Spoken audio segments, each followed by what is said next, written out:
Percy and the brake van. One day, Percy was standing at the junction. He had a long goods train which he was taking to Tidmouth, but he had to wait for Henry to pass with a passenger train before he could go on. Henry was late, but the sun was warm and Percy didn't mind. At last, Henry arrived. "I'm sorry I'm late," he panted. "I had to wait for ages for the connection at the other railway." "Do you know," he went on, "that they have goods trains on the other railway that don't have brake vans? It doesn't seem right, does it? I'm glad to see you still got yours." The signal dropped and Henry thought he'd better go. "Must make up for lost time. Goodbye."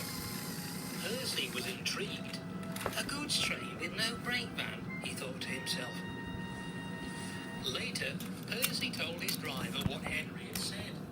His driver laughed and explained.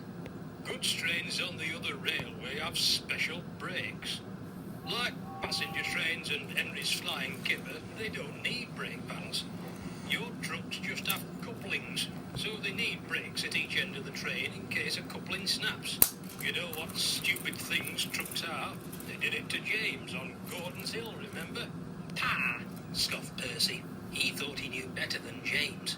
"I know how to keep my trucks in order. What's good enough for the other railway is good enough for me. I don't need a stupid old brake man." "Don't be so silly, Percy," his driver scolded. But Percy took no notice. It would have been better if he had. A few days later, Percy was shunting trucks at the harbour near the big station.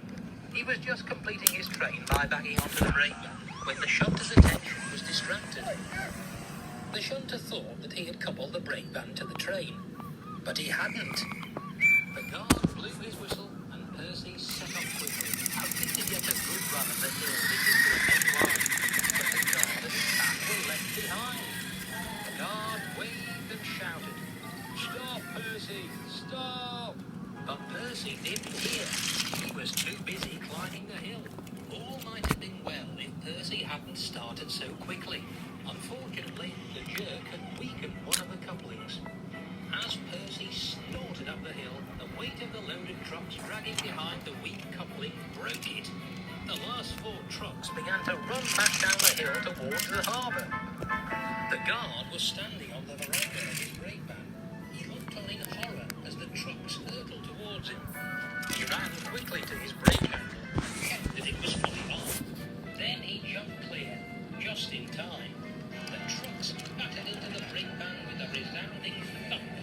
The van shuddered and screeched as it was pushed along the line, but it stood firm and stayed on the rails. The truck's mad rush was halted. Percy's firemen soon noticed they'd lost the tail end of the train. Percy backed slowly down the hill to see what had happened. "Phew," remarked Percy's driver as they helped to clear up the mess. "You see, Percy, brake vans do have their uses after all." And Percy had to admit his driver was right.